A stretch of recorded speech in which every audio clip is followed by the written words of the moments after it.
E essa semana para algo inteiramente diferente. Olá, eu sou Pedro Doria e esta é mais uma edição do Conversas com o Meio. Dessa vez, a gente não tem um convidado, são três. Daniela Campelo, cientista política da FGV, do IBAP, pesquisadora associada esse ano do Wilson Center em Washington, D.C. Felipe Campante, economista especializado na economia do jogo político, professor da Johns Hopkins University, também na região de Washington, D.C., e Christian Edward Cyril Lynch, professor da UERJ e professor também pesquisador da Casa de Rui Barbosa. Três cientistas políticos que, nas últimas semanas, têm conversado muito entre si no Twitter, num debate infinito que eu decidi trazer aqui para vídeo, porque o debate é fascinante, é interessante, que é o seguinte: o que quer Jair Bolsonaro? Se existe uma característica do presidente Jair Bolsonaro, é o seguinte: ele não atua como se fosse um agente racional. Afinal de contas, ele é presidente da República, existe uma eleição presidencial no ano que vem, um político normal, nesse momento, estaria construindo alianças regionais em cada região do país, se fortalecendo dentro de um partido que tivesse, de preferência, um fundo eleitoral, acesso ao fundo eleitoral grande, estaria fazendo um jogo de construção de um eleitorado mais amplo. Bolsonaro não está construindo palanques regionais, não parece estar procurando qualquer tipo de partido político ao qual se filiar, e pior, está radicalizando. E nesse processo de radicalização, ele está diminuindo ao invés de aumentar o seu eleitorado. Então, qual é a lógica? A pergunta inicial dessa conversa com esses três cientistas políticos que a gente vai ter existe um componente racional por parte da ação de Jair Bolsonaro? E essa não é uma resposta tão trivial assim de ser dada, não. Mas não sou eu que vou tentar fazer essa exploração, trabalhar esse debate. São a Daniela, o Felipe e o Christian, logo aí depois da vinheta.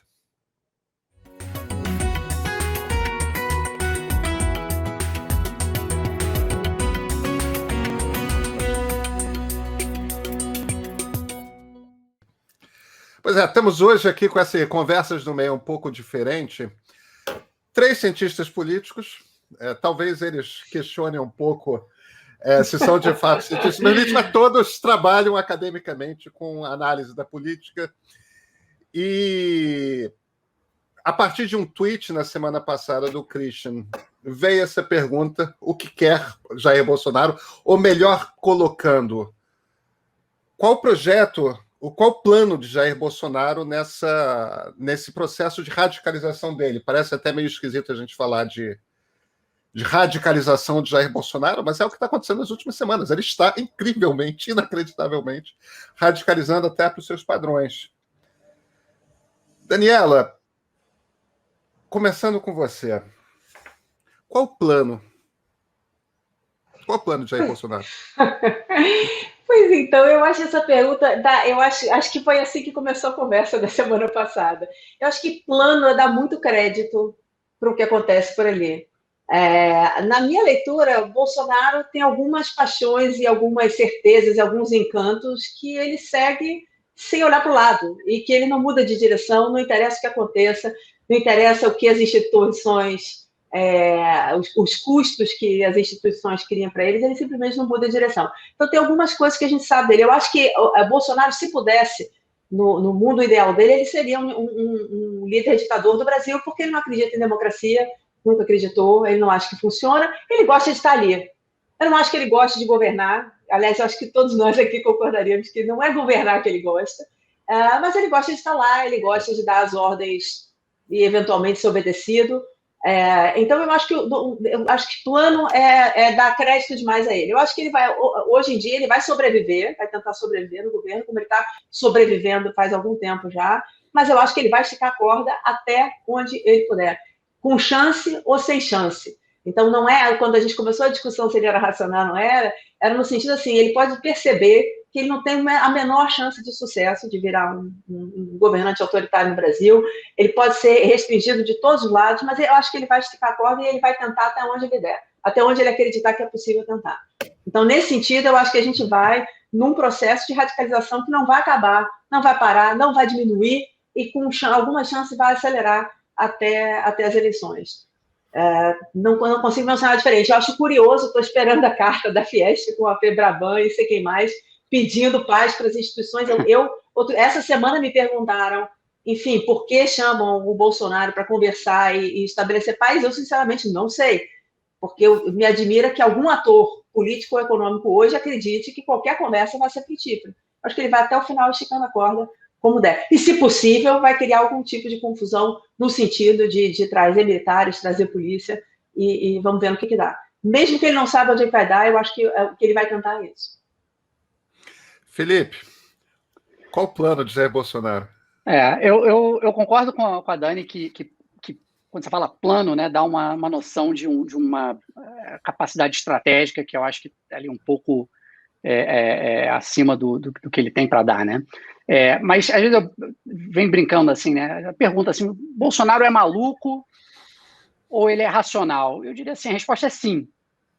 Ele é um pouco dos dois, né? Quando eu digo que ele é racional, de novo, não quer dizer que ele tenha grandes desígnios estratégicos. Eu quero dizer apenas que eu acho que ele se comporta de uma maneira que é relativamente previsível e respondendo a determinados incentivos da forma como eles se apresentam a ele.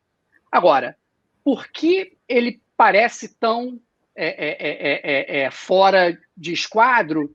Inclusive, você vê esses atores, como vocês estavam mencionando, não, vamos chamar ele para um diálogo, vamos tentar uma conversa, e ele não responde a esses incentivos, né? Mas o ponto é porque ele surpreende quando você espera que ele vá se comportar como um ator político normal. Mas a minha análise é que ele não é um ator político normal, portanto, ele responde aos incentivos de uma forma diferente, né? Então, você imaginaria um cara que está no poder, né, o presidente e tal, que ele teria interesse em ter um mínimo de estabilidade, governar, né, e oferecer coisas para o eleitorado para maximizar as chances de reeleição. Agora, ele é um incapaz, né? Ele é um político que chegou à presidência por acidente, né? Voou alto demais, não imaginava que chegaria onde chegou, por uma série de circunstâncias acabou chegando, e a partir daquele momento ele começa a meio que fugir para frente, né?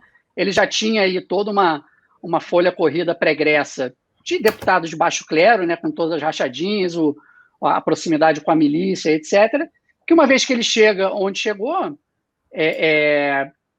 voou perto do sol, né? E aí a asa começou a derreter e ele né, tenta fugir de uma forma, da única forma que ele consegue, que não é governando, que é fazendo criando essa confusão toda na expectativa de, se der uma sorte, de repente consegue se reeleger de novo, ou se não, consegue ter um mínimo de poder de barganha para conseguir algum tipo de salvo-conduto, conseguir alguma coisa que permita que ele não acabe preso. E como a gente tem visto, ele inclusive vem falando disso abertamente, né, do medo dele de ser preso como sendo esse fator fundamental. Então, eu acho que ele é um ator muito idiosincrático, né, com essas preferências muito idiosincráticas, com uma incapacidade peculiar para uma pessoa que chega aonde ele chegou, capacidade no sentido realmente de enquanto governante, e que, por isso, responde a incentivos de uma maneira diferente. Então, acho que essa é a minha análise em relação ao Jair Bolsonaro e ao comportamento dele. Eu acho que ele é imprevisível se você imagina que ele é um ator político normal, mas ele, em não sendo, ele reage de uma forma relativamente previsível que, por exemplo, tem nos levado a nós que estamos aqui esse tempo todo a dizer: ele não vai moderar, ele não vai moderar, ele não vai moderar. Posso fazer um comentário? Eu não vou nem entrar na discussão de racional, normal, etc. Eu concordo com você que ele é absolutamente previsível, até porque, se você olha o que ele era como deputado, ele continua se comportando exatamente da mesma forma, incrivelmente previsível com que ele se comportava antes. Então, por exemplo, um exemplo que eu gosto de dar: a China, a maior parceiro comercial do Brasil, o país que poderia fornecer vacinas para o Brasil de imediato, ajudar na logística da pandemia. Bolsonaro, desde sempre, tem uma questão com a China, comunismo, sei lá o que seja, que é antiga. Se você vê os discursos dele no Congresso, nos anos 90 ele já falava de China. E um ator racional que quer maximizar suas chances de reeleição, ou, né, mudaria esse comportamento, porque o incentivo mudou, ele agora é presidente e a China importa. Não é. Então, o que eu quero dizer é o seguinte, eu concordo com você que ele é previsível, porque simplesmente ele faz a mesma coisa que ele sempre fez, desde todo sempre. Ele não é previsível no sentido... O que eu discordo de você muito é que ele responda aos incentivos, tanto aos incentivos quanto às pauladas que ele toma racionalmente. Eu acho que ele toma paulada e continua no mesmo lugar, ele recebe incentivo e continua no mesmo lugar. Eu acho que ele não responde a um dos dois. Isso é que eu acho interessante do comportamento dele. A única observação, antes de deixar o Christian entrar, eu acho que o que você falou está correto, mas você falou assim, do ponto de vista de maximizar as chances de reeleição. Quer dizer, colocando como a função objetivo que você esperaria de um político normal, maximizar as chances de reeleição. É aí que eu acho que a função objetivo dele é um pouco diferente, inclusive porque ele sempre, por questões de preferências idiosincráticas, mas que o levaram à posição que ele está, ele sempre trafegou nesses dois canais. Tem o canal institucional, que foi como ele chegou ao poder, mas o canal extra-institucional, que é onde ele tem mais, com o qual tem mais afinidade, em certa medida. Então, acho que, de certa forma, de novo, a gente acaba no mesmo ponto, e a discussão pode até sonar um pouco semântica em alguns momentos, mas é um pouco isso. Eu vejo ele como tendo uma função objetiva, talvez isso é um pouco de jargão, né? Quer dizer, uma coisa que ele está querendo alcançar, que ele está querendo maximizar? Pois é, ele está querendo maximizar, no momento, não ser preso. Ganhar a eleição aumenta a chance dele não ser preso, Felipe. Mas o ponto é o seguinte, eu brinquei outro dia no Twitter, já falando assim, é como se ele disse assim, olha, ele é um cara que foi parar no meio do torneio de Wimbledon, né? Só que ele não sabe jogar tênis. Aí você fala para ele, não, o que ele tem que fazer é jogar tênis, pô, porque isso vai maximizar a chance de ele ganhar um jogo. Mas e se ele não sabe acertar uma bola com uma raquete, entendeu?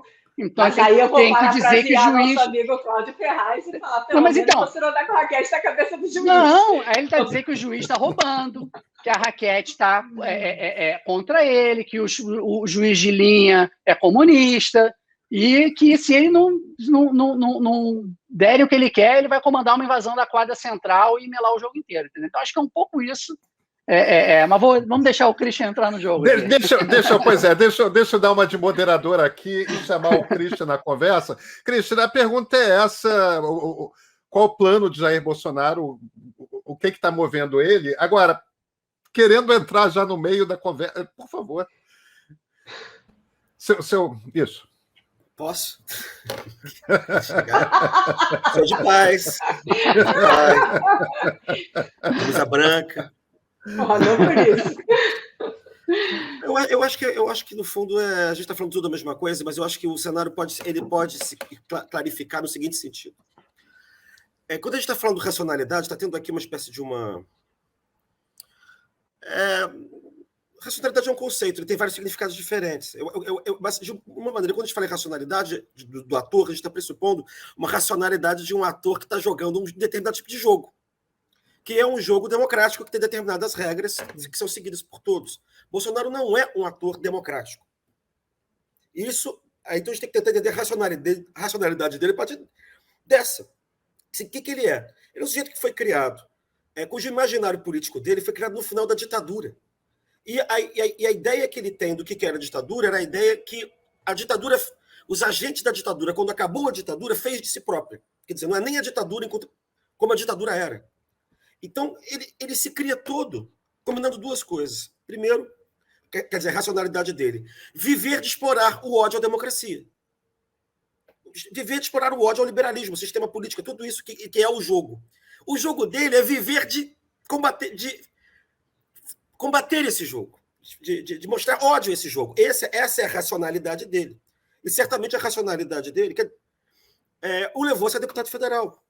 E eu acho que ele estava muito bem como deputado federal, sendo sindicalista de PM e de militar aposentado, né, veiculando esse ódio em certos nichos, Associação Nacional de PM, de Clube Militar. Ele estava bem ali. Né? E as circunstâncias externas é que foram mudando, e a coisa foi indo para a direita, E num contexto de devastação, desmoralização total do sistema político, ele apareceu como anti-tudo. Quer dizer, tem um monte de circunstâncias específicas aí que foram mudando, que foram favorecendo. Não foi ele que saiu do lugar. Ele continuou sendo, como disse a Daniela, a mesma coisa a vida inteira. O que aconteceu é que, de repente, os filhos viram que isso podia ser aproveitado num contexto novo de internet, de radicalização e de trumpismo. Aí você juntou o regime militar como modelo de bom governo com o trumpismo como técnica moderna de comunicação de extrema-direita. Então, eu acho que ele foi meio que empurrado, carregado como figura, como se fosse um apresentador de programa de policial, né, que faz sucesso midiático, né, por esse pessoal que estava em volta dele. Agora, realmente, ele não tinha nada. Ele não tinha pessoal, ele não tinha economista, ele não tinha nada, não tinha equipe. O que você tinha? Em julho de 2018, você tinha um ator pornô, um príncipe destronado, 3 filhos, que são 3 galos de rinha, né? E um general de pijama, síndico de prédio. Essa era a equipe do Bolsonaro. Então, tudo foi improvisado. Eles chegaram lá sem ter a preparação de nada. E aí é um pouco também o que a Daniela falou. O Palácio do Planalto funciona como uma extensão do gabinete dele quando era deputado. A racionale dele é toda igual. Toda igual. E ele separa a pessoa dele do governo dele. O governo dele é alugado. Aluga para o Olavista, deu errado, aluga para militar, deu errado, vai para o Centrão. O tempo inteiro é um esforço de se sustentar e continuar o jogo de ficar. Por isso que eu digo, na verdade, que ele é menos golpista do que rufião da democracia. Ele é um parasita. Ele vive de ficar explorando a pobre coitada. Né? Cadê o dinheiro hoje? Hoje não tem freguês. Pá! Na cara da democracia, entendeu? Mas ele não pode acabar com ela. E ele não sabe o que fazer com ela. Esse é o problema. Né? E aí, eu acho que tem um outro elemento, que é uma coisa ideológica, de novo, que é a coisa do pensamento reacionário. O pensamento reacionário é um tipo de pensamento que é incompatível realmente com esse jogo. E a gente tem que ver qual é a racionalidade do reacionário. O reacionário acredita que ele é ungido, que ele tem poderes, que ele foi escolhido por Deus, que ele veio trazer o Brasil para os bons tempos. Então, existe um elemento que não é a racionalidade liberal moderna, por assim dizer. Tá, é onde nós nos encontramos, Christian. Você tem uma racionalidade dele que sempre deu certo. O problema é que agora ele chegou no alto da montanha-russa. Agora entendeu? Quando vem aquele declive. E o sujeito não sabe o que fazer. Porque ou você entra no jogo, ou você quebra o jogo e muda as regras do jogo. Ele não consegue entrar no jogo e não consegue quebrar as regras. O drama dele hoje é esse. E aí que eu acho...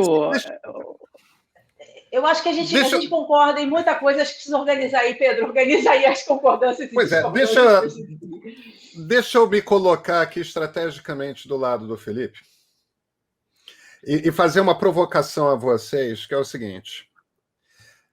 Porque eu acho que um incentivo claramente existe ao qual Jair Bolsonaro reage, que é a formação de uma base eleitoral reacionária. Que... como tem elementos revolucionários nessa turma, né? Aquela coisa Felipe Martins, né, que está esperando o povo nas ruas para derrubar o antigo regime da nova república, ou seja lá como for. Quer dizer, pelo menos no olavismo ali, tem um componente revolucionário dentro desse reacionarismo. Eu acho que é o que certamente nos permite chamar esse troço de um novo fascismo. Agora, esse eleitorado, mesmo que não corresponda ali aos 22, 23, 24% de aprovação do governo, mesmo que seja uma coisa entre 10% e 15% dos eleitores, esse eleitorado reacionário existe. Não sei se existia antes, quantas pessoas já estavam lá antes de 2018, quantas pessoas foram trazidas para lá, mas esse eleitorado existe. É um eleitorado bolsonarista, é um eleitorado esquisitíssimo por ser reacionário. Ser reacionário me soa como uma coisa muito esquisita, porque você abre, evidentemente, mão de uma certa racionalidade, né? Mas isso parece ser aquela coisa a qual o Bolsonaro sempre responde, porque quando você vê e você espera que ele vai se comportar como político, a primeira coisa na qual ele pensa é: aquele eleitor eu vou perder. Não, eu tenho que lembrar para ele que eu sou aquele cara mesmo que eu prometi que eu era. Se eu puder entrar aqui, Pedro, e puxar um fio que o Christian deixou ali no meio, é um fio que eu não resisto, que é a lente do Trump. Eu acho que realmente parte pela minha posição de estar observando isso aqui nos Estados Unidos, né? Eu sempre brinco que a gente estava vendo lá desde 2018, como se estivesse vendo um filme de terror, as pessoas no Brasil ainda um pouco, não vai derreter e tal, assim, não. O monstro está lá fora, isso aí, ó, ele vai te pegar. A lente do Trump, eu acho que é muito informativa nisso. E eu acho que nesse ponto que você falou, isso soa exatamente como a gente ouvia muito comentário em relação ao Trump, né? Fala assim, não, ele tem essa ligação com aquele eleitor nuclear ali dele, né? Que não é o eleitor republicano típico, no caso. No caso do Bolsonaro, não é a coalizão que o elegeu, é aquele núcleo duro ali, né? Mas, número um, ele tem uma ligação bastante atávica com aquele componente, ele de certa forma, é um deles, pelo menos em algum nível, e ele está sempre cultivando aquilo ali, que é uma base a partir da qual ele consegue obter objetivos maiores. No caso do Trump, por exemplo, é a base que o levou a, basicamente, colonizar o Partido Republicano, né? E que o mantém... por que o Trump se mantém em evidência no Partido Republicano? Porque ele, basicamente, tem controle de uma massa suficiente que ele pode falar assim, olha, se vocês não fizerem o que eu quero, eu explodo o partido. E as pessoas sabem que porque ele é maluco, no sentido que ele não tem nenhum compromisso com o partido em si, ele seria capaz de fazer isso.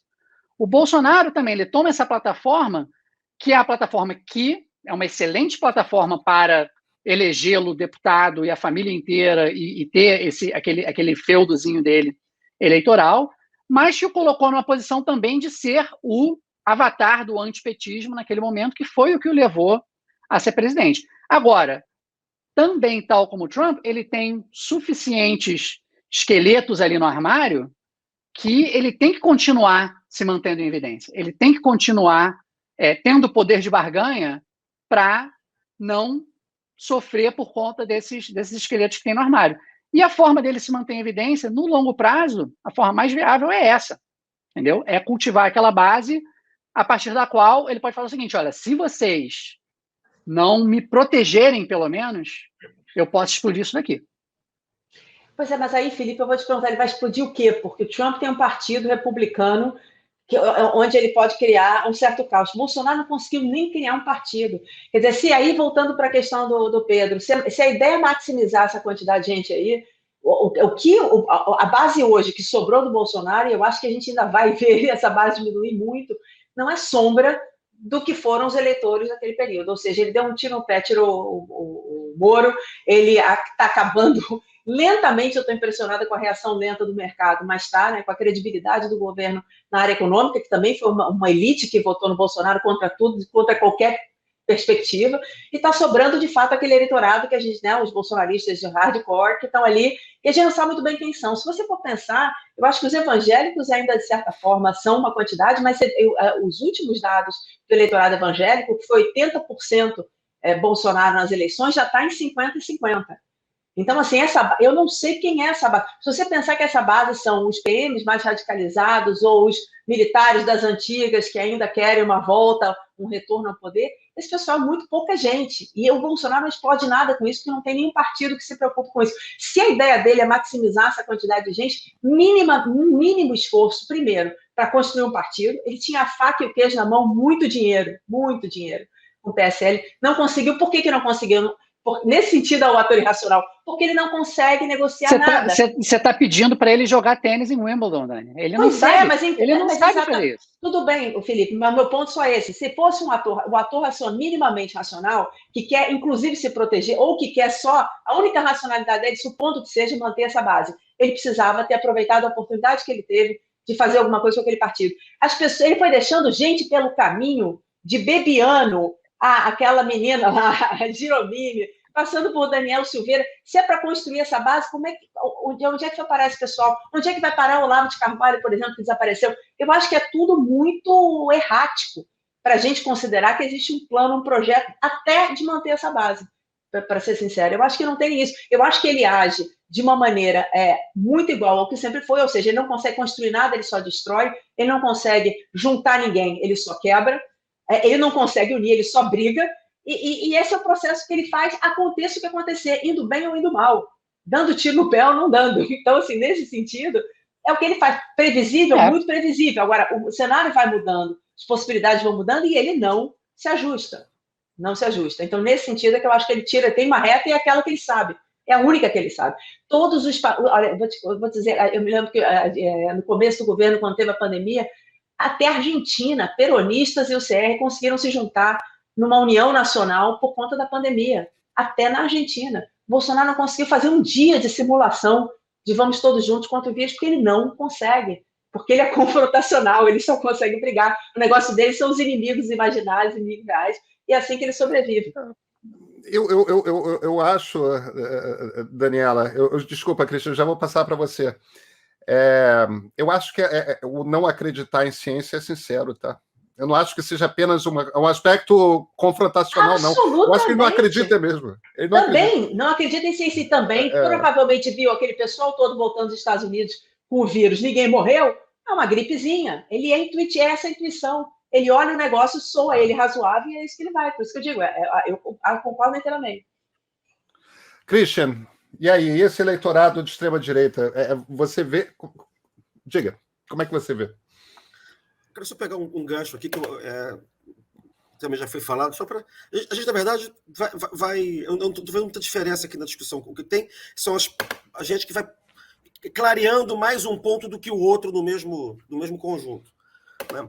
Eu, francamente, acho o seguinte, tendo em vista as pessoas que assumiram a presidência da República, o imaginário, Olavo de Carvalho, Martins, Bolsonaro sempre foi mais instintivo, né? Mas, enfim, com essa coisa... O reacionarismo também é instintivo, né? O que acontece? Eu tenho a impressão de que no primeiro ano, né, que foi o ano que o Trump estava no poder ainda, você tinha uma coisa de... Eu sempre conversei com algumas pessoas que tinham inteligentes, para o padrão reacionário que tinha saído da cabeça. Eles estavam numa grande ola internacional de maré montante de regimes autoritários fascistizantes. Tinha essa coisa, tinha tido o Brexit, depois teve a eleição do Trump, depois teve não sei quem, depois havia uma coisa de predestinação nisso. Então eles não precisavam se preocupar com nada, porque isso ia mesmo, agora é a nova era. Tá? Depois você tem a derrota do Trump, ok, a gente vai ganhar a eleição aqui e o Trump vai voltar. Eu acho que é um pouco essa racionalidade que a Daniela não acha que é racional, e ela tem razão, porque é de um outro jogo. É do jogo do século XVIII, não é um jogo do século XXI. Tá? A ficha caiu agora. A ficha caiu esse ano. Porque começaram a aparecer as pesquisas, o Lula voltou, a economia não decola, e todo mundo começa a viver em função das eleições do ano que vem, que vai acabar o governo dele. Aí a ficha está caindo de que nada daquilo vai acontecer, que provavelmente ele vai perder. Eu acho que aí que ele está nessa situação. O que ele pode fazer, o que eu acho que ele gostaria de fazer só no fundo, eu acho que isso até era o objetivo prioritário desde o começo, se os outros não funcionassem, era você realmente aproveitar a presença da República para formar um partido próprio. O partido aí não necessariamente é um partido formal. Tá? Porque o Bolsonaro não é um de partido. Ele só consegue imaginar um partido dele, ele sendo dono, o Saddam Hussein, o Muammar Gaddafi do partido. Só tem ele lá dentro. Tá? E aí tem uma coisa, que é um terceiro elemento que eu acho que orienta, que é o que eu chamo de lulismo às avessas. Quer dizer, ele olha para o Lula e acha que o PT é um partido pessoal. Acha que ele é ditador do partido. É a maneira que ele lê. E aí ele quer fazer a mesma coisa do lado direito. Então o negócio dele é depredar, vender todos os recursos do Estado para conseguir catapultar esses personagens que devem tudo só a ele, mais ninguém. Ricardo Salles, Weintraub, Bahia Kicis, esse pessoal todo, Daniel Silveira, que repliquem ele para depois sair do governo e voltar a ser deputado e ter uma bancada de sei lá quantos deputados, 50 deputados, sei lá o que ele tem na cabeça dele.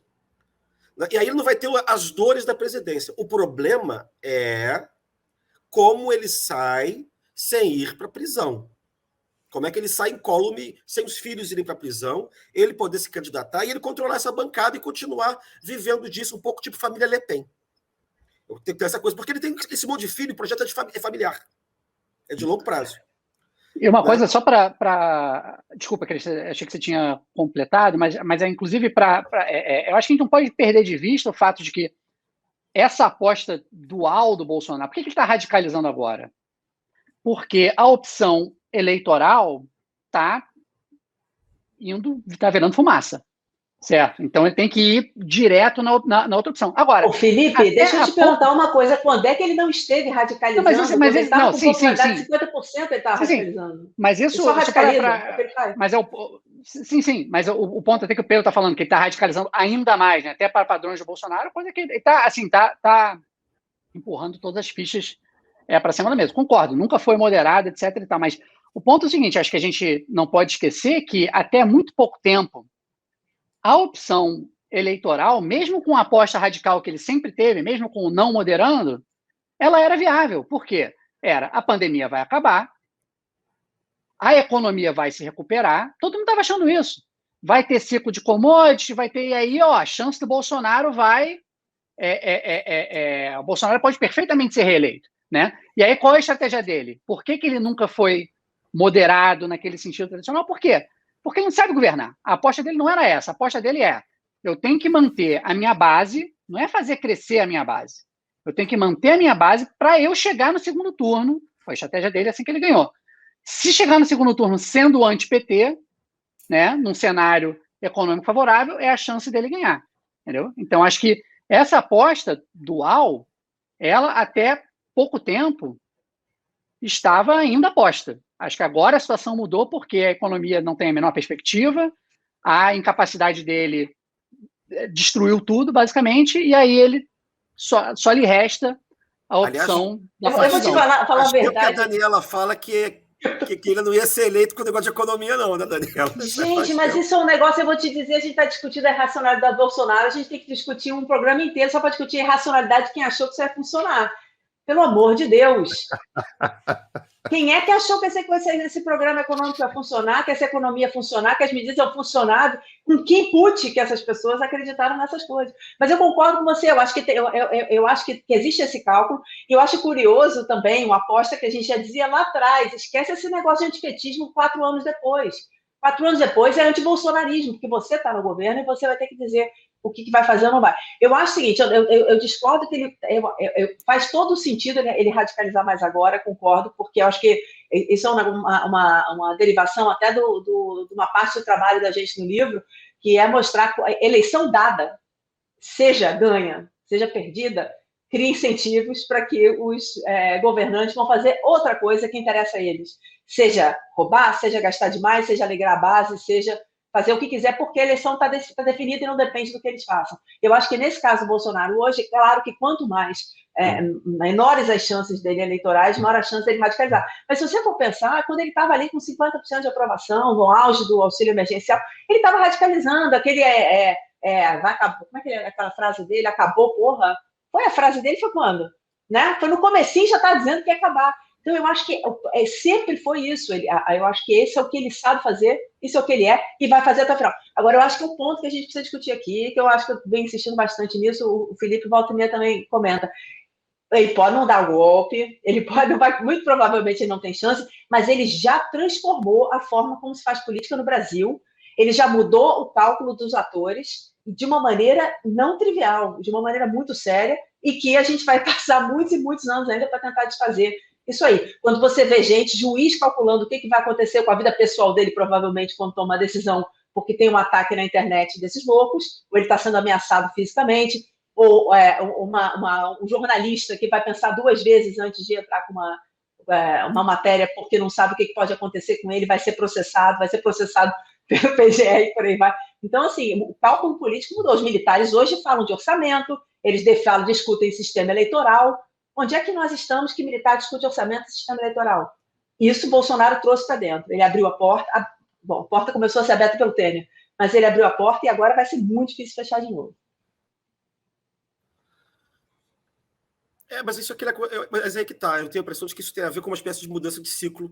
Eu converso com o Pedro às vezes, que essa mudança entrou um ciclo conservador. Ele não necessariamente é bolsonarista. E os conservadores trazem essa coisa de milico, porque o negócio de conservador tem esse negócio do exército como figura de autoridade. Então, assim, o Bolsonaro pode passar, mas muita coisa já não... Ele não vai ter restauração. A gente não vai voltar para 2010. Isso aí é um fato... Vai voltar para 2010, entendeu? Eu concordo inteiramente, né? Agora, é exatamente isso. O jogo já mudou, e não é bolsonarismo fundamentalmente que é o problema, não é a figura do Bolsonaro que é o problema, né? E você achar que Bolsonaro vai sair daqui a pouco, mais dia, mais hoje, mais amanhã, ele vai sair. Vamos ver se ele dura até quanto que ele dura. Mas o problema continua, como a Dani colocou. A porta está aberta, eu acho que o próximo presidente já vai entrar dentro de um acordo em que os militares vão dizer com o que eles estão satisfeitos.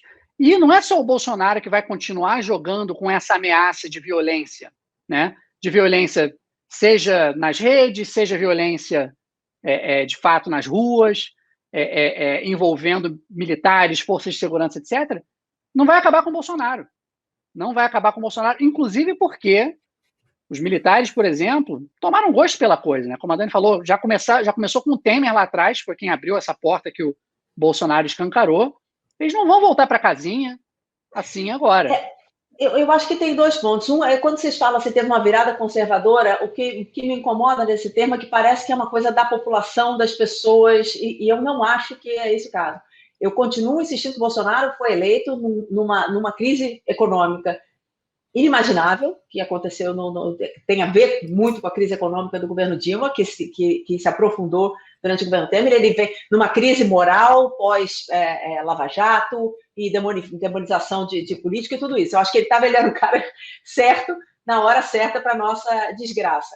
Agora, eu não vejo essa mudança conservadora no eleitorado, honestamente, eu não vejo evidência disso. O que eu acho que existe sim, e talvez porque eu esteja extremamente influenciado pelos livros que eu estou lendo recentemente, seja Thaís Oyama, seja o Dano Colateral, é um projeto concreto dos militares para voltarem a ser um ator político relevante, concreto e deliberado, no sentido de dizer, nós precisamos voltar a ser consultados para a política. E esse projeto existiu desde antes do Temer, começou inclusive no governo Dilma, e vem se perpetuando. A minha esperança, talvez seja só otimismo, é que, dado o tamanho do fracasso, eu converso muito isso com o Otávio Amorim, que é quem entende dos militares, o tamanho do fracasso absurdo que a gente está vivendo sobre os militares, seja na saúde, seja em qualquer área que se aponte que eles estiveram, talvez seja um freio para que eles estejam, que impeça com que eles estejam nessa posição tão confortável para negociar com o próximo governo. Mas eu acho que eles viraram um tema, sem qualquer dúvida. É triste. Deixa eu fazer uma intervenção. Dois comentários aqui. O primeiro sobre os militares. Eu tenho dúvida de que eles continuem, tá? Eu acho que eles vão sair desse governo Bolsonaro também num nível de desgaste de imagem. O que eles estão se queimando perante um percentual grande da população é muito grande. Eu acho que a CPI está deixando isso em evidência. Eu não estou dizendo militares têm um papel na história da nossa República. Evidentemente. Começa com o Deodoro. Isso posto, eu acho que eles estão saindo mal desse governo. Agora, deixa eu puxar um pouco essa ideia de que o governo Jair Bolsonaro está causando um estrago que não vai se consertar em um mandato de presidente que o substitua. Eu tendo a concordar, mas deixa eu provocar aqui vocês. Se o estrago é causado pelo Bolsonaro ou o estrago não foi causado, de certa forma, por quem comandou a nova República. Porque PT e PSDB, que evidentemente são os grandes partidos da nova República, são os partidos que tinham, de fato, projetos de país, visões de país, e não é à toa que se tornaram os partidos dominantes eleitoralmente no cenário nacional. Esses dois partidos que tinham ampla compatibilidade de ideias. Não estou dizendo que era total, mas é muito parecido. É muito mais parecido do que eles gostam de admitir que é. Eles fizeram uma escolha que era se encarar como rivais. Isso foi uma escolha. Não era dado que ia ser assim. Que aquele grupo que saiu ali do PMDB na Constituinte para virar o PSDB, e aquele grupo que foi se desradicalizando ao longo dos anos 90, que era o PT, não tinham encontro, porque eles tinham, a começar pelo campus da USP, né? Tudo bem. Eles fizeram essa escolha. Dentro da estrutura, das regras do jogo da democracia brasileira, No momento que eles escolheram se ver como rivais, um teria de ser oposição ao governo do outro. E como a Constituição brasileira exige do presidente, a coisa do presidencialismo de coalizão, exige do presidente que ele tenha uma maioria ampla no Congresso, eles meio que tiveram que cultivar o centrão. Os dois, tucanos e petistas.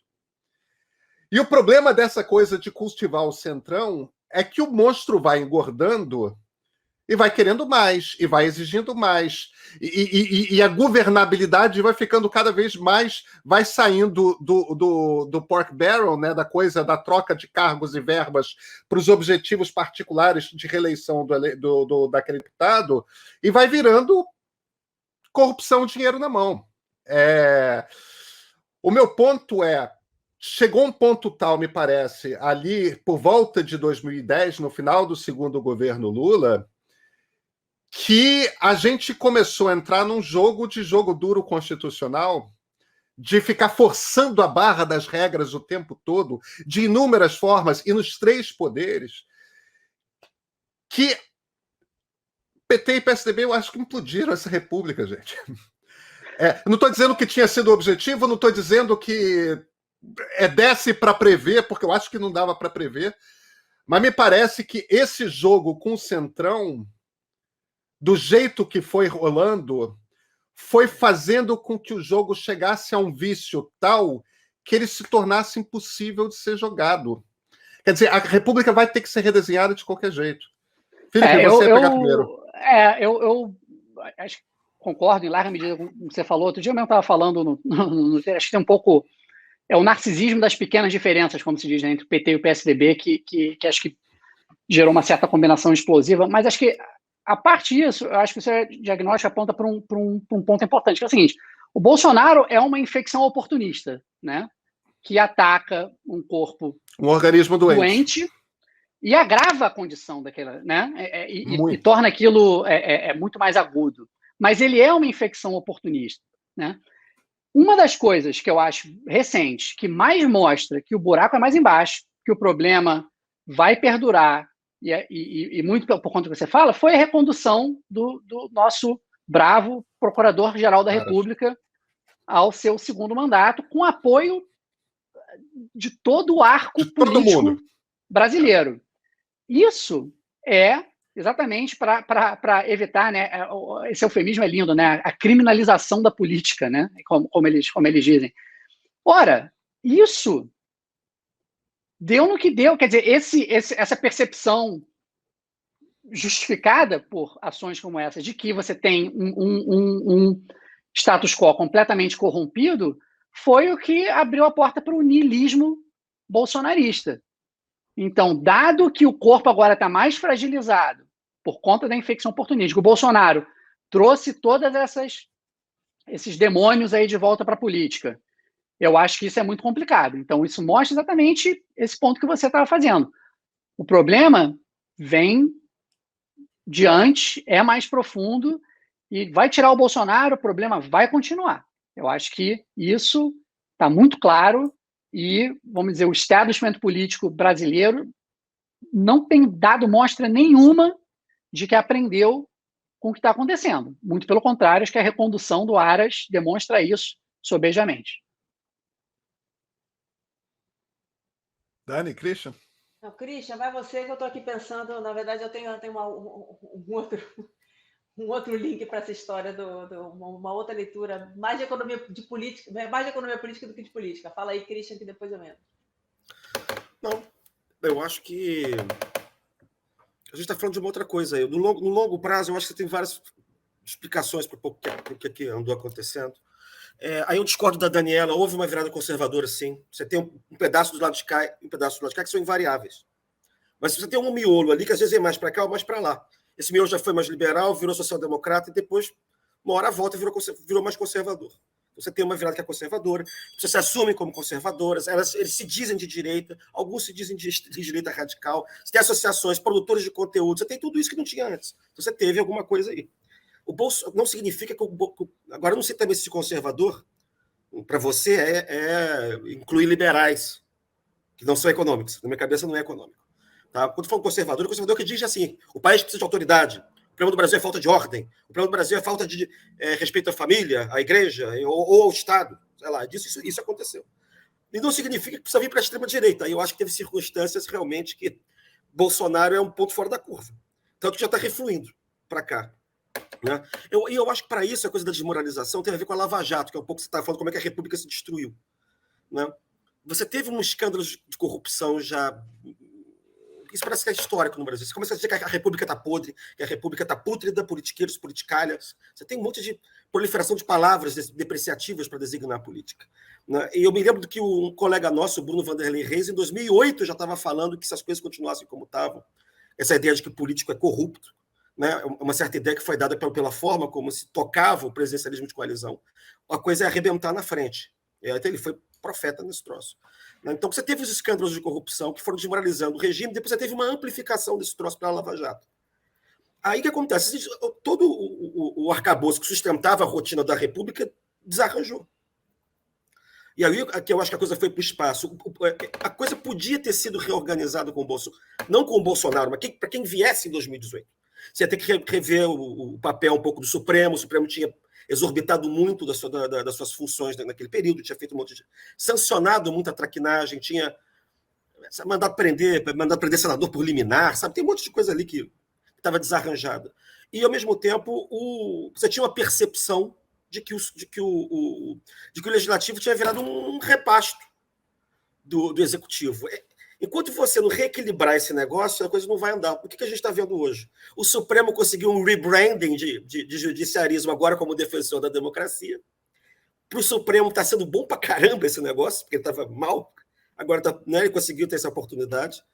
O legislativo fica rotando independência e você tem um executivo com uma retórica golpista que, na verdade, tem uma governança tenebrosa. Quem vier, né, o Lula, não sei... E aí isso tem a ver com... Isso não é contraditório com o que eu falei com o negócio de conservadorismo. Você pode perfeitamente ter um candidato de esquerda e ganhar a eleição. Só que ele não vai conseguir ser tão de esquerda quanto ele foi no passado. Igual na Argentina, por exemplo, que a gente está vendo lá. Tá? Mas você pode ter. Mas quem chegar vai ter que dar um rearranjo nisso para conseguir tocar. Até então, cuidar de militar, ver o que vai fazer com esses militares, vai ter que ter um jeitinho, vai ter que ter... Né? Tem um outro candidato aí que sabe fazer isso. E aí você vai conseguir reequilibrar de novo, mas Bolsonaro, na verdade, ele não veio para resolver nada, ele veio para viver da crise. É um pouco ao contrário, que é a coisa do parasita. E aí, Daniela, conseguiu fazer o link? Vou ver se eu consigo fazer um link sem fazer uma palestra sobre o livro, mas muito rapidamente. Eu acho que é parte do conservadorismo, não é nem um pouco estranho do ponto de vista da leitura de ciência política, que em épocas de caos e épocas de crise, as pessoas se tornam mais conservadoras, isso é uma regularidade bastante conhecida, né? Então, quando a gente está olhando, por exemplo, a virada, por exemplo, do Brexit, né? A sensação de frustração, de crise econômica, da economia não entregando, e as pessoas se tornando mais avessas ao risco, e mais conservadoras e mais tradicionais, mais a mesma coisa nos Estados Unidos. Então, acho que, de certa forma, não é estranho que esse meio tenha se movido um pouco para lá, um pouco para cá. Eu não vejo como uma revolução conservadora no sentido de que isso vai ter para frente alguma coisa muito, muito concreta acontecendo. Eu acho que foi uma junção que apareceu ali na eleição do Bolsonaro. Podia não ser o Bolsonaro, podia ser Joaquim Barbosa, e eu acho que aí a história seria completamente diferente. O que a gente sabia é que era a chance enorme de ser um outsider, de ser alguém de fora do sistema, porque uma crise econômica como poucas, com a crise da Lava Jato junto. Eu acho que um ponto que agora eu vou trazer um pouco para a minha história é o seguinte: foi a terceira crise desde de quando a gente tem dados de deterioração absoluta econômica depois de um boom econômico incrível. Ela aconteceu, a primeira aconteceu nos anos 60, foi um boom econômico até os meio dos anos 60 que reverteu. A segunda aconteceu com um boom econômico dos anos 70 que reverteu no começo dos 80, e a terceira foi essa. Foi uma reversão tremenda depois de um período de ascendência tremenda. Eu acho que isso aí gera um nível de frustração, infelicidade, de expectativas não encontradas, né? O que as pessoas estavam vendo para o Brasil não é nem só o que elas perderam do que elas já tinham, era do que elas estavam projetando para frente se o ritmo continuasse daquele jeito. Então, eu acho que esse nível de desgosto e de frustração gigantesca é um problema clássico do tipo de inserção que a gente tem, nem vou entrar no mérito do livro, mas desses ciclos que a gente vive, que são ciclos econômicos, que viram ciclos políticos e que a gente não consegue controlar. Então, eu, do meu ponto de vista, não vou nem discutir muito instituições políticas, que não é a minha praia. Eu concordo com o Pedro, é difícil falar hoje, acho que mesmo o Sérgio não diria que o presidencialismo de coalizão funciona como ele chamava presidencialismo de coalizão. Hoje a gente fala abertamente e eu estou dando um dinheiro para cá, um dinheiro para lá, não tem nada a ver com nenhuma agenda. Então, por exemplo, quando o Fernando Henrique tinha o Centrão no governo, ele tinha uma agenda para ser implementada que ele usou o Centrão para votar. O PT tinha uma agenda para ser implementada que ele usou o Centrão. O Bolsonaro tem a sobrevivência dele e da família e não muito mais. Então, é óbvio que houve uma deterioração nesse processo que eu acho que tem a ver com instituições políticas e tem muita discussão acontecendo.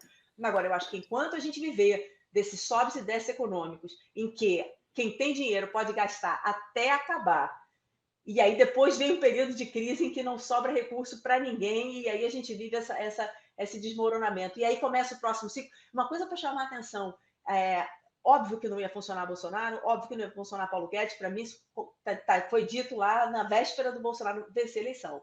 Agora, se houvesse um boom hoje de commodities, como aconteceu com o do Lula, Bolsonaro teria, sim, chance de se reeleger. Ou seja, sim, a gente está falando aqui, toda essa discussão de vai ter boom ou não vai ter boom, a gente não atenta para o fato que ter um boom de commodities não tem absolutamente nada a ver com o que o Bolsonaro fez, com todo o desastre que ele conseguiu consolidar no país, ele poderia ser reeleito. Mas, Dani, era isso que eu estava falando. Era exatamente isso que eu estava falando há pouco, quando assim, olha, essa estratégia dele, malucona, radicalização, etc., ele poderia ter sido exatamente se os dados da economia tivessem ido em uma outra direção.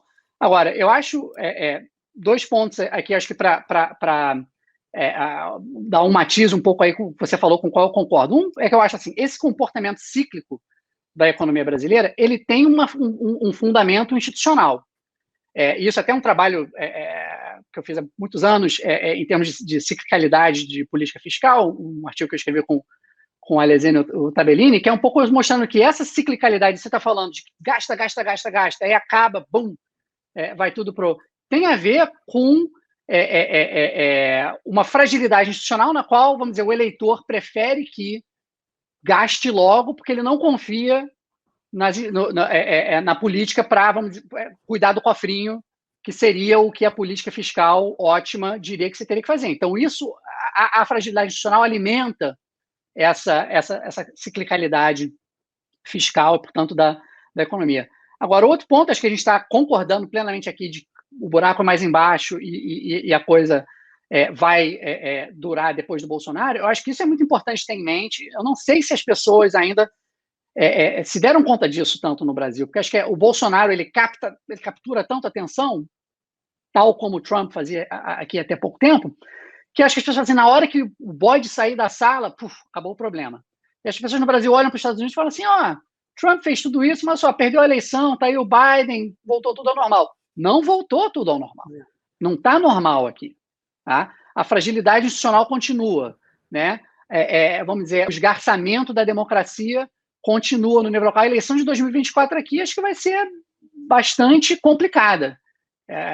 Já dá para antever. Então, não dá para ter conforto nenhum na gente falar que o Bolsonaro vai passar, vai acabar, não vai dar golpe, etc, etc. O problema vai continuar porque tem todas as razões de fundo econômicas, institucionais, que, a meu ver, o país não está lidando com elas em nenhum nível. Bom, aí no nosso caso é menos ruim que nós tenhamos um sistema partidário pulverizado, entendeu? Porque o Bolsonaro também não consegue... E que é auto-interessado. É engraçado como coisas que são ruins, às vezes, são boas em outras circunstâncias, dependendo do que for. É isso mesmo. Você tem um judiciário que é super corporativo, você tem partidos que vivem de comer o orçamento e precisam manter o sistema funcionando, entendeu? Em economia, se refere a isso como a teoria do second best, né? Quando você tem imperfeições, você não quer que... Você tem uma imperfeição no sistema político, você não quer que o judiciário seja necessariamente o judiciário que você gostaria que fosse em circunstâncias normais. Então, a anormalidade ela se multiplica, né? Isso é o que a gente vê no Brasil. Na ausência de um PGR, a gente precisa de um Supremo que faça o que faz. Exatamente, exatamente. Não é um problema. Agora, eu vou dizer, de novo, estou pensando muito sobre militares ultimamente, que realmente eu me lembro de dar matéria sobre isso, sobre os anos 70 e tudo, e como uma coisa realmente do passado, de história, e eu acho que a gente comeu mosca e não viu a coisa acontecendo. E essa é a parte que me preocupa bastante, pelo fato, inclusive, de ter começado já atrás, na Dilma, período pós-Comissão da Verdade, as garantias de lei da ordem, e esse espaço que os militares foram adquirindo na política, que esse aspecto eu acho muito sério. E talvez uma forma para jogar, na verdade, eu já joguei esse tema antes, nunca muito bem recebido, mas eu acho que é uma questão muito parecida com a Alemanha pós-nazismo. Tem certas coisas que a gente, por sermos um país exposto a esse risco militar, e que a gente agora sabe que esse risco militar permanece, algumas coisas não poderiam acontecer. Um agente público não poderia, um agente eleito não poderia dizer eu sou a favor da ditadura, tem que acabar com a democracia. Eu acho que a gente tem que repensar um pouco que tipo de liberdade é possível ter para um agente público em um país traumatizado com o governo militar, em que a ameaça militar é muito mais contundente, presente hoje do que a gente imaginava. Dani, acho que antes até de chegar nesse ponto, acho que é uma discussão válida, mas acho que o problema é anterior a isso, que você não precisa nem entrar nas liberdades, vamos dizer, de expressão, etc., é a impunidade dos militares ao longo da história. Eu acho que, assim, o fato como o Brasil lidou com os crimes da ditadura, a gente está sentindo a repercussão disso hoje. Eu estou tentando pensar para frente, concordo com você, eu acho que também foi alguma coisa então, que você tem que mudar, exatamente, mas você tem que, assim, o que dava para fazer. A despeito do que falou ou não falou, defender a democracia, que eu concordo, acho que tem que ter essa discussão, militar que fez XYZ contra a democracia, ou o Pazuello que faz, tem que ser punido. Entendeu? Tem que ser punido. Posso dar um pitaco aqui? Eu acho que a gente está numa circunstância muito diferente da que a gente estava em meados dos anos 70. Em 75, 76, quando todas essas coisas, quando a origem todos os males surgiu, o Golbery e o Geisel estavam muito bem, estavam estáveis. Como eram homens inteligentes, eles já entendiam que o regime não tinha fôlego para implantar mais 3 presidentes, que o regime ia ceder. Então, eles começaram a fazer um cálculo de como que a gente vai fazer a abertura. Eles impuseram 3 coisas. Primeiro, eles quebraram a velha CAP. Né? O velho Distrito Federal fundindo ele. Era o grande ponto de geração de grandes políticos de oposição durante a ditadura militar. O estado da Guanabara foi o único lugar que sempre elegeu o MDB para governo, né? Desde o início. Então foram lá e fundiram com o velho estado fisiológico do Rio de Janeiro. Número 2, espatifaram os partidos políticos, proibiram o renascimento da UDN para impedir que a Arena se desfazesse. Como que proibiram o renascimento da UDN? Obrigando que todo partido começasse com P. Aí pegaram o PTB e entregaram para Alzira Vargas, tiraram do Brizola. Quer dizer, os caras foram lá e eles fizeram uma reforma partidária que era para impedir o renascimento de UDN, PTB e PSD e para espatifar os partidos de oposição e manter como um partido só o partido governista. E, por fim, fizeram uma anistia, todo mundo estava super aflito naquele momento, para que os exilados voltassem logo para casa, estava todo mundo com aquela aflição. Mas aí eles contrabandearam junto, eles estavam no poder e eram fortes ainda. A coisa da anistia ser para os militares também. Quer dizer, eu acho que houve uma circunstância ali que o Geisel e o Golbery construíram uma abertura feita para terminar como a gente está vendo agora. Agora, essa circunstância é diferente, gente. A gente viu que os militares não se curam. Que se não tiver uma entrada de um pé na porta civil ali, esses caras vão continuar golpistas até o fim. Tem que entrar e refazer todo. Civil tem que fazer o currículo da AMAN. Começa por aí, entendeu? O militar não pode... Desculpa, eu fico exaltado com esse troço, porque se a gente ainda não entendeu que a gente tem uma Forças Armadas de República das Bananas, agora, pelo amor de Deus, a ficha caiu, né? Eu acho que isso é muito importante, mas é isso que eu acho que essa instabilidade que já foi colocada e vai perdurar, torna ainda mais difícil. Por isso que vai levar tempo você fazer isso, né? Porque você falou bem, isso foi feito num cenário ali nos anos 70, onde ainda havia um certo grau de força do regime, então eles anteviram isso, fizeram quando elas estavam fortes. Agora, depois, durante os anos 80, eu acho que eles ainda conseguem preservar isso e indo para os 90, por conta do quê? Da ameaça de anarquia militar.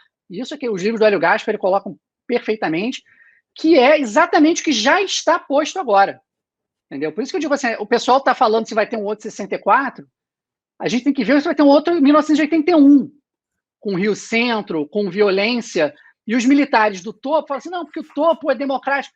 Os militares do topo falam o seguinte, olha, a Tigrada a gente não consegue controlar. Vocês vão ter que pegar leve com a gente aí, porque tem muito maluco aí, tem muito maluco armado, e assim que não teve eleição direta lá em 1984, 85, é assim que uma série de coisas continuam. E isso, infelizmente, essa ameaça já está colocada. E aí, Felipe, quando o negócio normaliza, você esquece e deixa para lá. E aí entra uma maneira muito civil de pensar as Forças Armadas no Brasil também, que é uma coisa que oscila, que vira desprezo. Você esquece o perigo e vira um desprezo.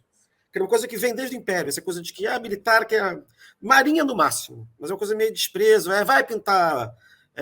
uma coisa que o Otávio também fala, né? Vai pintar caule de árvore, serve para nada. E aí eles ficam, como é que é a cabeça vazia, oficina do diabo. Ó, tá vendo? Como é que nós salvamos o Brasil do comunismo. Olha o que fazem com a gente. Olha aí, o general ganha metade do desembargador. Aí começa esse negócio.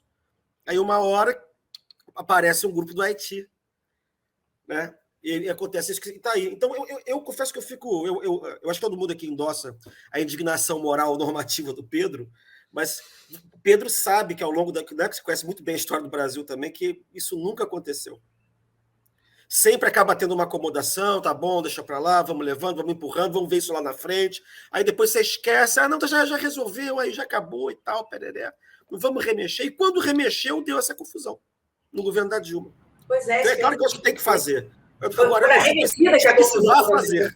Eu sou pessimista que desculpa, Dani. Você tinha feito um comentário e se perdeu no áudio, Daniela. O quê? Não, estou dizendo que foi na remexida que o quê? É isso aqui? Foi na remexida que a coisa começou a acontecer, né? Foi exatamente quando se começou a mexer com a Comissão da Verdade que a coisa veio. Então não é trivial assim. Eu acho que eu entendo o teu ponto e eu acho que a gente passou anos ensinando ciência política exatamente isso. As circunstâncias daquele momento, o tipo de transição que não foi a transição argentina, onde os militares estavam desmoralizados, conseguiram fazer uma transição em que eles garantiam algumas proteções e direitos e tal.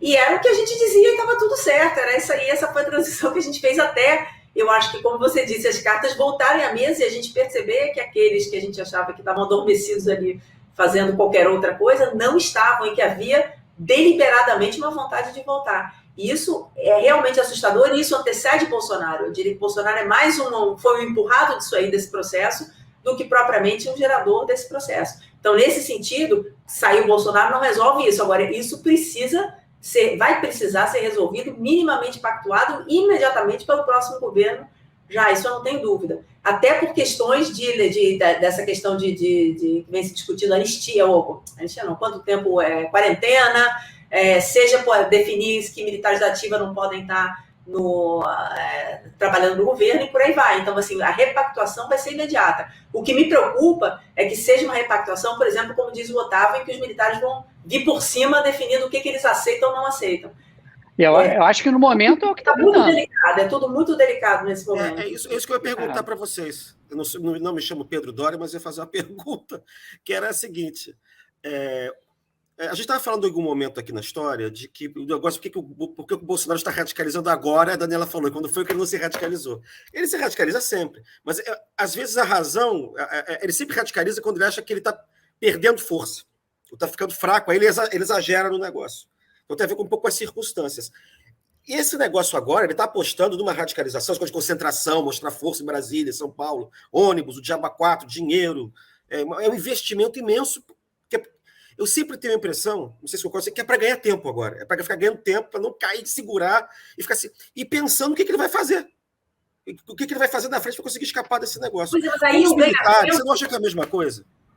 É um jogo de intimidação para você conseguir barganhar na frente alguma saída. Entendeu? Mas os militares...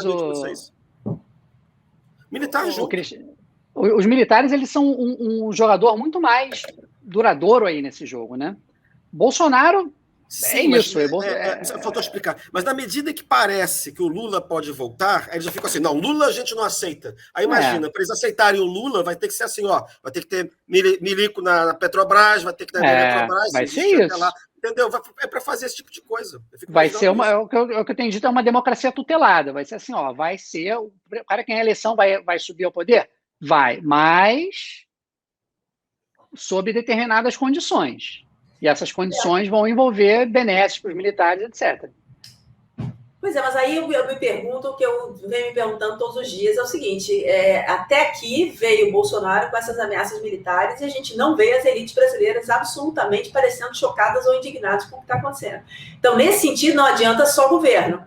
Se não houver um consenso da sociedade de que isso não é possível, isso não é aceitável, mesmo que isso seja garantir um governo que certas elites prefiram, se isso não ficar claro do ponto de vista da sociedade, eu acho que é muito difícil para o presidente sozinho resolver a questão. Onde é que está a nossa indignação? Eu acho um ponto que me preocupa é que a gente está aqui discutindo, acho que todo mundo concordaria. O que se faz hoje com o tipo de ameaça explícita que há em relação ao Bolsonaro? Se faz um impeachment.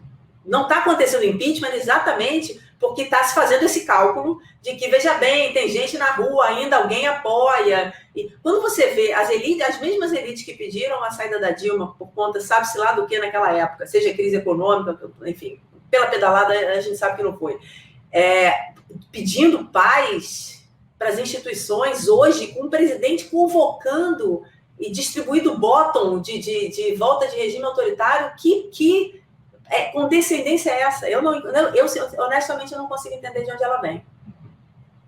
Deixa eu fazer uma última pergunta para vocês, para a gente também não estourar completo o nosso tempo.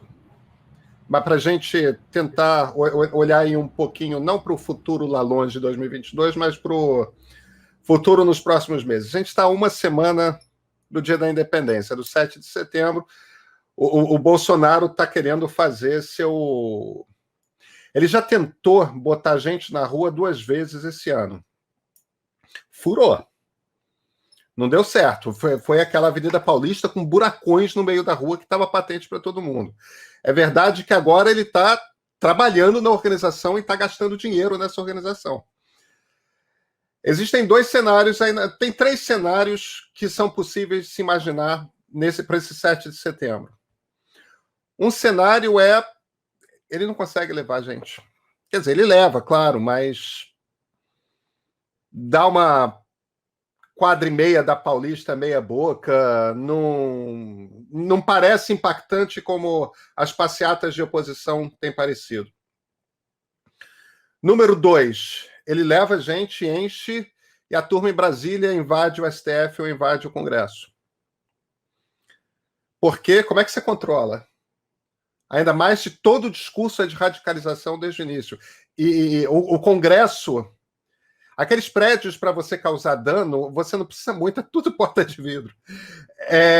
E o Palácio da Justiça é um prédio mirradinho, talvez muitas pessoas assistindo, ouvindo a gente não saibam, mas o prédio do Supremo é um prédio frágil. Ele não é uma coisinha pequena, entendeu? Só tem mármore e vidro ali. O Congresso é um pouco mais fácil de você garantir a segurança, tal, que tem um certo isolamento, mas o Palácio da Justiça não é. O terceiro cenário, evidentemente, é a manifestação é um sucesso e não tem um grande episódio de violência. A partir desses 3 cenários, o que é o destino do governo Bolsonaro? Olha, eu acho que a futurologia é um exercício complicado. Eu acho que o importante a gente ter em mente é o seguinte: esses 3 cenários são cenários com probabilidade distintamente maior do que 0 nesse momento. Uma vez que um deles aconteça, a gente não pode esquecer que os outros dois eram possibilidades também. Entendeu? Então, acho que assim, é um momento de, vamos dizer, possivelmente um ponto de inflexão, né? Possivelmente a palavra em inglês, critical juncture, né? Talvez seja. É um momento que a coisa pode ir para um lado, pode ir para o outro, ou meio que não, mas para onde quer que ela vá, eu acho que é preciso a gente ter em mente que as condições de fundo, elas permanecem. Então, mesmo que furou, Bolsonaro enfraquecido, isso aí pode, de certa forma, precipitar, talvez, movimentos políticos, etc., mas ele não pode chegar e depois disso falar assim, tá vendo? Não tinha problema nenhum, tá tudo bem, entendeu? Então, acho que mais importante do que tentar antecipar, não que não seja importante, inclusive para quem está aí dentro do meio político, etc., ou com dinheiro na bolsa, etc., é extremamente importante saber o que vai acontecer, mas eu acho que é fundamental que a gente não perca de vista essas condições mais amplas, que eu acho que não vai haver uma ruptura tal nesse momento que mude esse pano de fundo que a gente passou essa hora aqui discutindo. Então, eu deixaria essa nota de cautela, talvez, para interpretar o que quer que venha acontecer daqui a uma semana.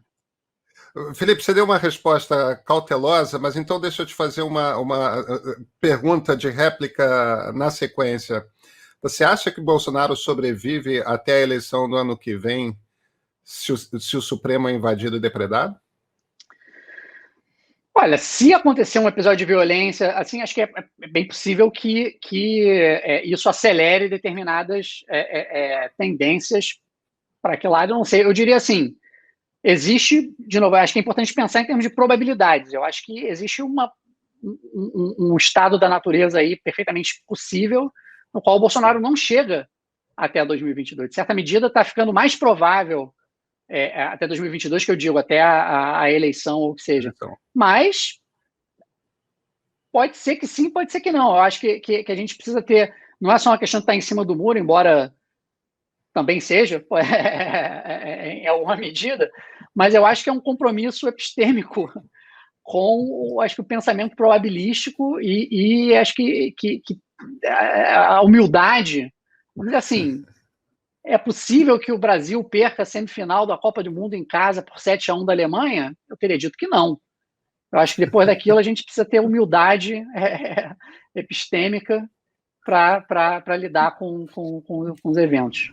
Honestidade. É mais ou menos você se virar todo dia um 7-1, né? Daniela.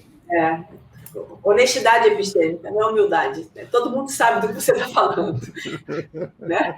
A gente sabe que porque uma coisa não aconteceu não quer dizer que não tinha probabilidade de acontecer, a gente não tivesse que se preocupar. Eu acho que essa é a síntese. Eu, de novo, também vou fazer todos os meus disclaimers aqui de ficar antecipando o futuro. Eu acho que se for fraca, o Bolsonaro continua tentando. Eu acho que se for forte, sem acidente, o Bolsonaro continua tentando. Acho que se for forte com acidente, o Bolsonaro continua tentando. O Bolsonaro não vai responder a nada disso, ele vai continuar tentando. E ele vai continuar tentando até as instituições permitirem com que ele continue tentando. E eu acho que, de novo, a probabilidade de enfrentamento passa a ser maior, obviamente, se houver violência. Agora, a gente lembra do Trump dizendo, gente, por favor, não cometam violência, não façam isso, não sou eu, são eles. O Bolsonaro muito provavelmente vai dizer a mesma coisa, não sou eu, são eles. Enquanto o Bolsonaro não estiver fora do poder, por um impeachment, creio eu, isso vai ser isso aí até 2022. Sucessivamente, perdendo, ganhando ou no meio do caminho. Eu acho que essa é a preocupação da gente. Ele não responde, é assim que ele vai, absolutamente previsível. Eu não acho que nenhum dos três cenários vai mudar a trajetória dele. Christian. Olha, bom, ninguém aqui tem bola de cristal. Joga com a probabilidade. Né? Possibilidades, conhecimento, prévia experiência, observação dos atores e tal. Né? Assim, existe uma coisa curiosa, porque quando se fala muito em golpismo, os atores principais, em geral, eles são muito... Se mostram sempre o Lira, Pacheco, Barroso, Moraes, Fux, Esse pessoal todo não acredita muito nisso. É uma coisa engraçada. Né? Eu fico imaginando se isso aí não é... É porque eles ficam achando que isso é explicado para eles como se fosse um palanque permanente, que isso não tem a ver com coisas reais. Né? Eu acho que isso aí a gente pode ouvir até certo ponto. Então, depois de até certo ponto. Né? Essas manifestações de 7 estão tendo muito investimento. Então, é difícil que flop. Embora eu acho que, como tem sido. Eles estão concentrando só em 2 áreas. Né? Mas, ao mesmo tempo, é difícil que seja uma coisa imensa. Porque ele está decaindo. Então, provavelmente vai ser uma coisa razoável, assim, digna, direita. Tá? Bom, o que pode acontecer? Eu tenho a impressão de que o que o Bolsonaro faz sempre é tentar... Essas manifestações são uma espécie de chega para lá, sabe aqueles caras de... Quando a gente está na 8ª série da escola, que tem briga, que você fica dando ombrada, você fica dando ombrada no cara, fica, quem é, meu irmão? Pá! É uma briga que você afasta em vez de atrair para dar porrada no cara, entendeu? Eu acho que ele tem um efeito de ganhar tempo, na verdade. E ele vive de intimidar, mas ele intimida para não fazer. Mas ele sempre fica ameaçando fazer e fica dobrando a aposta. Mas ele nunca mostra o jogo que ele tem, porque aí senão acaba o jogo para ele. Então eu acho que na cabeça dele, ele vai ser bom se estiver cheio de gente, ele vai ficar rotando, ele vai se sentir forte e aquilo fez o efeito. Eu não acho que ele queira desordem, não acho que ele queira violência. Agora, uma coisa é certa, como disse a Daniela, se houver, ele vai dizer que não tem nada a ver com isso. Nada. E ele já deu precedentes disso também. Por exemplo, desde o começo, não tem aquela reportagem da Veja, o negócio da bomba lá, quando ele era tenente? Lembra aquela história? Se você ler direito, aquilo ali também era ameaça. Ele queria ter aumento, ele difundiu uma história de que ia ter uma bomba, mas nunca explodiu a bomba, o negócio nunca sai. Ele mete o medo em todo mundo e ele consegue o que ele quer. É isso sistematicamente. Entendeu? Então, agora aconteceu um negócio semelhante. Quando teve a última crise militar, era o negócio dos jatos lá, dos aviões Gruppen. Ele perguntou se podia fazer um rasante ali no Supremo Tribunal, num desfile qualquer, para quebrar o vidro. Ele ia dizer que foi um acidente. Isso é o Bolsonaro. Porque ele intimida e fica sempre uma ambiguidade. Mas ele foi de propósito? Não foi de propósito? Ele quis? Ele não quis? Entendeu? Até aí ele vai. Agora, aí vai depender, se acontecer alguma coisa como essa, isso vai depender realmente dos atores, eu acho, mais nos congressos do que, inclusive, no Supremo Tribunal. O Supremo Tribunal vai surtar. E aí eu acho que é ruim para ele, o Bolsonaro. Para quem está querendo ganhar tempo, tá? Aí os caras vão ter que se mexer. O Centrão vai fazer o quê? Porque o Centrão também ele quer ficar comendo. Eu até fiz uma brincadeira agora, assim. Ele é igual o cara, o sobrinho mal intencionado, que está cuidando da tia velha, que tá maluca e vai morrer. Ele quer ficar ganhando tempo para ficar roubando a casa inteira. Vai tirando os móveis todos, vai vendendo, vai dilapidando a pensão, entendeu? Agora, tem uma hora que isso não seja mais possível. Talvez seja uma hora que não seja mais possível fazer isso. Mas eu acho que o ponto é o seguinte, ele conseguiu, com essas ameaças, é o irmão mais forte, né, que ele ameaça que vai vir bater a hora que alguém fizer alguma coisa, ele conseguiu vir até aqui. Se não tivesse essa ameaça, eu tenho dúvidas que ele estaria aqui ainda. Tem toda certeza. E eu acho que um ponto importante para notar é o seguinte, os militares acreditam que o voto impresso é necessário. Já acreditavam antes do Bolsonaro. Os militares acreditam que o STF é superativo anti-Bolsonaro. Então, eu acho que tem algumas coisas... Pior que anti-Bolsonaro, Dani, é esquerdista, né? Ou petista, sei lá o que seja, né? Acho que não é só uma coisa assim, porque tem algo contra o Bolsonaro, uma coisa que é viesada politicamente, mas... Antes do Bolsonaro, isso aí já estava consolidado entre os militares. Então, isso é um ponto importante para a gente pensar. A gente acha que isso aí é uma agenda, eventualmente tende a achar que é uma agenda que o Bolsonaro cria, e aí ameaça com os militares. A gente não sabe muito bem o que os militares pensam. Em certo sentido, eles já pensavam isso antes do Bolsonaro. Então, eu não acho que é uma coisa para dar um descrédito completo e dizer, não, ameaça... Eu acho que a ameaça está ali, e houve alguns momentos em que os militares puderam se posicionar em relação a isso e não se posicionaram até hoje. Até hoje a gente não sabe, pergunta para qualquer especialista. O Raul Jungmann é um que era muito mais otimista, só vejo ele cair a cada semana no otimismo dele. O Otávio é a mesma coisa. Ninguém sabe direito como é que se chegou até aqui sem que as Forças Armadas tivessem se posicionado e dito, a partir daqui eu não vou. Eu acho um ponto muito interessante, quando teve o discurso agora do comandante militar, todo mundo falou, olha que tranquilo, que beleza, ele defende a democracia, ele defende... O Bolsonaro fala em contragolpe pela democracia. Dizer que defende democracia não quer dizer que está confrontando o Bolsonaro, muito pelo contrário. Essa é a maneira que ele está entendendo isso aí. Ele vai dar um contragolpe pela democracia, porque é o judiciário que está acabando com a democracia no Brasil. Então, calcular, assim, acho que as ameaças são críveis na medida em que a gente não viu nenhuma resposta do irmão mais velho dizendo, nessa briga eu não vou entrar. A gente viu nos Estados Unidos, a gente viu no Uruguai, viu no Chile, mas não viu no Brasil, né? Mas estou de acordo com tudo isso. Mas eu acho que o Bolsonaro não era o candidato ideal para eles. Não era mesmo. De ninguém, né? Um cara inepto como ele. Mourão teria sido muito melhor. Então, eu acho que também. Eles não têm como fazer 64, porque eles não têm apoio social. Eles precisam de um. Eles achavam que o Bolsonaro ia ser o Lula deles. Eu acho que ninguém. Eu não sei quem é que diria hoje que eles vão fazer 64. Acho que isso aí é um show. Não é essa a questão. A questão é o que eles estão fazendo. O que Bolsonaro já está fazendo por conta da ameaça velada dos militares. Já vem fazendo. Por isso que eu me remeto de novo, não a 64, mas a 1981. Eu diria que teve consequências. De novo, não é uma coincidência que o Brasil não teve eleições diretas, quando teve uma mobilização popular enorme por eleições diretas, né? Eu acho que ali você sempre teve a democracia brasileira pisando em ovos naquele momento, com certeza, por conta dessa ameaça, não de um golpe necessariamente, mas uma ameaça difusa de violência, de anarquia, de tem gente aí, a gente não vai conseguir segurar, e é isso que a gente está vendo agora, e isso muda o cálculo político. A grande articulação do Lula, hoje em dia, enquanto candidato, não é nem com partido X ou Y, é com as Forças Armadas. Exatamente. Assim, não, vamos costurar lá com os generais para ver se a gente consegue assumir. O Brasil já está nessa condição. Então, se achar que o Brasil hoje é uma democracia aí em pleno funcionamento, já não é. Não é. É uma democracia tutelada, uma democracia enferma, e resta ver para onde que ela vai. Se o estado de saúde vai piorar ou se ela começa lentamente a se recuperar, mas ela está combalida. Nessa nota de otimismo, eu acho que é melhor a gente... Eu posso te dar um ou dois nomes aqui que vão falar que a próxima é mais forte depois. Acho que é bom a gente encerrar nossa conversa. Nós já sabemos quais são. Daniela, Felipe, Christian, olha... Foi muito boa a conversa, eu agradeço demais o tempo de vocês. Obrigada, Maria. Eu que agradeço, foi muito legal. Foi ótimo, Pedro. Foi ótimo estar com meus coleguinhas aqui. Tá certo. Até então, próxima. Até.